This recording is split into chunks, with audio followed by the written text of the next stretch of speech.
First off, I think that all Christians are called to pray for their country, for their leaders and whatnot. But I think that the real need in our country, in America, is special. I think that America has a special place in history.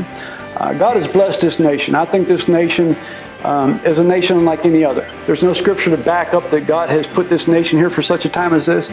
But clearly our founding fathers had the Judeo-Christian ideas and were passionate about making this freedom of religion possible so that we could grow in the grace of God and send out missionaries all around the world.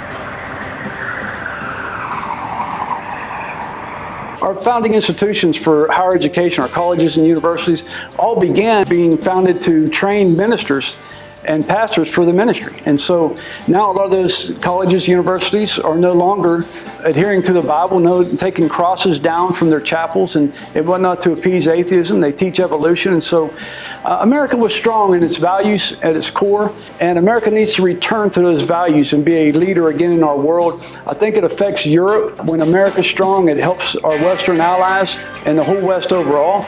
We've been a strong ally with Israel, and that is also waning under our current leadership. Our leaders really need prayer, and our country and our churches really need prayers, and we need to get back to the time in which we again exalt the Lord and call for national days of prayer. And from the White House, as in England, and Winston Churchill called for a national fasting and prayer when they were attacked by the Blitzkrieg with Germany. So we need our leadership in our country to turn back to the biblical principles and values that have made us a great nation.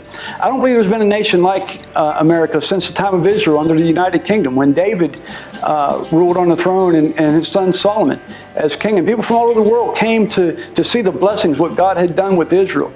And America has led the world in that way. People come to America with hopes and dreams, and I think those hopes and dreams are dying for people anymore because they see America has turned their back. Things have changed. And so, again, we got to just get back. We got to get back for the hope of our next generation, our children, our families, our churches. All need to be strong for it to be a strong nation again.